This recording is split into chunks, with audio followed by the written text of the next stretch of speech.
Lena Marwood woke to a world that murmured truths it shouldn't. The morning sun filtered through her bedroom window in Rivenshade, a quiet town nestled between whispering pines and a sluggish river, threading golden light across her patchwork quilt. She stretched, her bare feet grazing the cool hardwood floor, expecting the familiar hush of her solitary life, a bookworm's refuge of dog-eared pages and muted dreams. But today, something stirred beneath her skin, a restless hum she couldn't place, as if the air itself pulsed with secrets. She shuffled to the cracked vanity mirror, her reflection staring back, brown eyes, plain and steady, yet today they glinted with an unfamiliar edge, as if peering beyond the glass. At 22, Lena was a wisp in Rivenshade's tapestry, quiet, overlooked, content to fade into the margins of her novels. Now, her heart thudded with a premonition she couldn't name, a shadow creeping over her stillness. Downstairs, the kitchen smelled of brewing coffee and burnt toast. Her mother, auburn hair glinting in the light, hummed a lilting tune over the stove. Her father sat at the table, newspaper crinkling in his calloused hands, his brow creased with the weight of routine. A snapshot of normalcy. Then it struck, a cascade of voices, sharp and uninvited, crashing into her mind. She's slipping away again. I don't know how to pull her back. Her mother's thought, laced with quiet ache, pierced Lena like a shard of glass. She froze, a mug slipping from her grasp. It shattered on the tile, the sound swallowed by a second voice, her father's, rough and heavy with regret. Did I push her too far? She's so damn quiet. Did I break something in her? Lena stumbled back, clutching the counter's edge. These weren't her thoughts, they poured from them, as clear as spoken words yet silent to the room. Her chest constricted, breath coming in shallow gasps. She bolted upstairs, slamming her bedroom door, and crumpled to the floor, hands pressed to her ears. It didn't stop. The voices weren't outside, they burrowed within, a relentless chorus she couldn't silence. What's happening to me? She pleaded silently, clawing for quiet.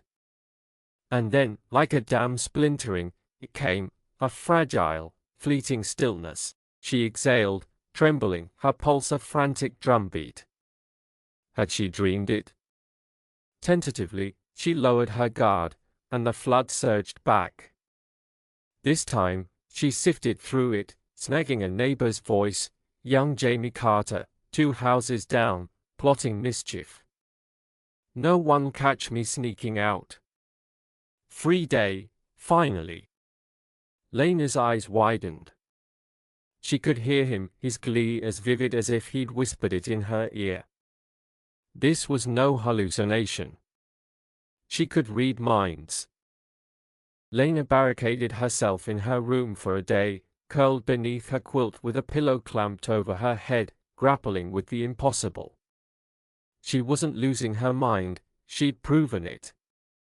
Focusing on her parents' thoughts, then the mailman's grumbled complaints as he trudged past, she tuned them like stations on a crackling radio. She could zero in or let the noise wash over her, but control wavered, and the why gnawed at her. No lightning strike, no ancient relic, just a mundane night's sleep turned into this unraveling gift.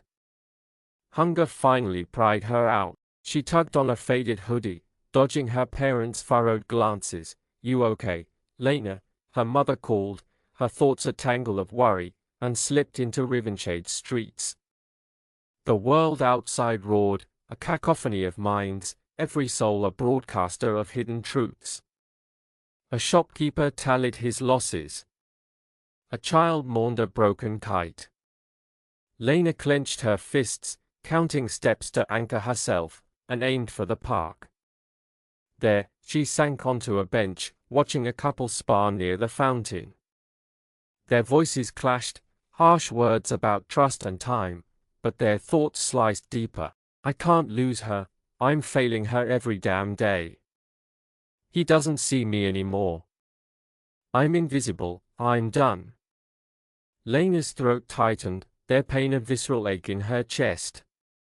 She rose, compelled, and approached, her voice unsteady but resolute. You're both terrified of the same thing, losing each other. They turned, startled. The woman's thoughts flared. Who is she? How does she know this? But Lena pressed on, meeting the man's gaze. Talk to her. She's waiting for you to fight for it. To the woman, he's scared you'll walk away. He's trying, badly, but he is. A brittle silence stretched, then cracked. The man nodded, voice low. Maybe she's right. The woman's eyes softened, hope threading through her mind like a fragile vine. Lena retreated, heart hammering. She'd mended something, a quiet victory stitched without them knowing how. But the glow dimmed fast. Walking home, Rivenshade's thoughts roared back, petty envies, fleeting joys, and shadows she couldn't unhear. A man coveted his neighbor's car. A girl loathed her reflection, sharp with self-hate. A whisper of violence flickered from somewhere unseen. Lena stumbled, dizzy, the weight of it a cage tightening around her. This wasn't power, it was a sentence.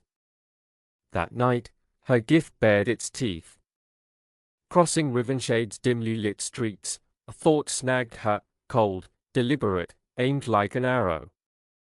She's alone. Perfect. No one'll hear her scream. Her blood iced. She spun, spotting a man in a leather jacket slouched against an alley wall, his eyes glinting with intent as they locked on her. His mind churned, flashes of a knife, her wrists bound, her voice snuffed out. Lena's knees buckled, but terror honed her focus. She plunged into his thoughts, deeper than before. He wasn't just a hunter, he was desperate, a gambler drowning in debt, his life hinging on this act. She had moments. Instincts surged. She pushed, not just listening, but shaping. You don't want this. You're exhausted. Go home, sleep. The man stiffened, his face slackening. His thoughts blurred. What? Why am I here? And he blinked, dazed, before turning away. He shuffled off, boots scuffing the pavement, leaving Lena trembling in the dark. She'd stopped him. She could bend minds. The triumph soured fast.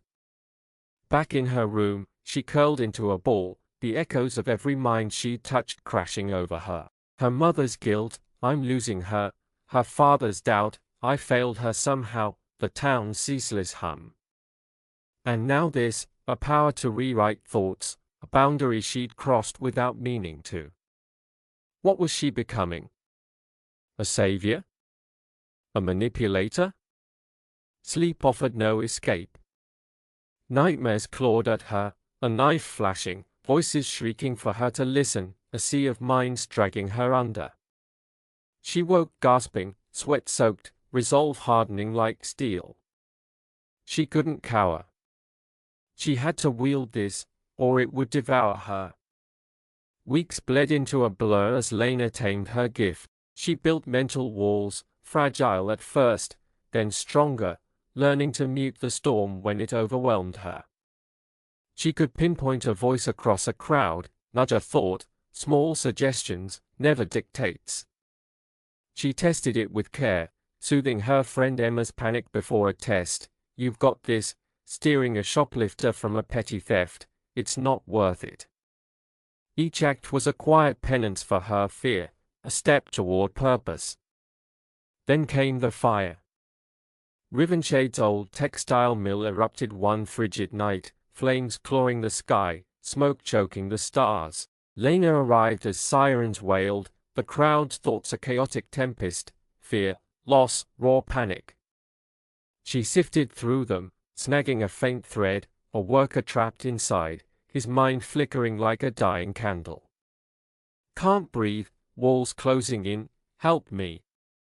She sprinted to a firefighter, breathless, shouting, "There's a man on the second floor, west side, he's alive."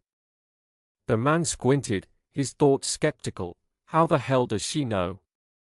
But Lena leaned in, voice unwavering. "Trust me.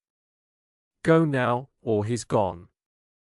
He nodded, barking orders. Minutes stretched like hours, the crowd holding its breath, until the team emerged, dragging a coughing, soot-streaked man to safety. Cheers erupted, but Lena slipped into the shadows, chest tight with relief and dread. She'd saved him, tangible proof her gift could heal. Yet the burden deepened. She heard too much, secrets spilling like blood, lies festering in silence, pain no one should carry. One stormy evening, crossing the river bridge, a thought halted her, a girl's, brittle and jagged with despair. "No one cares. I'm a ghost. Just let it end." Lena spotted her on the railing, wind lashing her soaked jacket, her silhouette fragile against the churning water. She approached, voice soft as rain. "Hey. You're not a ghost." The girl flinched, tears cutting tracks down her face. "She doesn't know me, why is she bothering?" "I see you," Lena said, stepping closer. She let the girl's thoughts guide her, weaving words to every unseen scar. "You're enough, just as you are. You don't need to prove a thing." The girl's sob broke free, and she collapsed into Lena's arms. They sank to the wet planks, rain blending with tears, until her shuddering eased. Lena held her, the world's clamor fading to a murmur. This was her why, not just to thwart danger, but to mend the fractures no one else saw. Months later, Lena stood on the bridge, the river's surface a mirror of dusklight. Rivenshade bore her mark now, subtle, unseen. The mill worker walked again. The girl, Clara, laughed with friends, her smile a quiet triumph. Lena had woven herself into the town's fabric, foiling a robbery with a whispered nudge, diffusing a bar fight with a gentle push, all without a trace. Her walls were iron now, granting silence when she craved it, her power a blade she wielded with precision. But solitude cracked one twilight. A voice cut through, not from the streets, but deeper, a resonance like her own. "You're not the only one who hears the silence." She hunted it for days, tracing its pull through Rivenshade's alleys and woods, until she found him, Torin, a lean wanderer with hollowed eyes and her same gift. Over steaming mugs in a rundown diner, he unraveled his tale, years fleeing the noise, hiding from its weight, until her acts drew him back. "You didn't break," he said, voice gravelly. "You bent it to your will." "I nearly shattered," Lena confessed, stirring her tea. "But they need us, the ones who can't scream." Torin's gaze met hers, a pact forging in the quiet. They'd shield Rivenshade together, not as caped legends, but as echoes, catching the cries that slipped through the cracks. The town slumbered below, its thoughts a living weave, hope threading through fear, dreams tangling with despair. Lena listened, no longer a prisoner. She was their sentinel, their voice in the void. And in the silent sight, she'd claimed her own.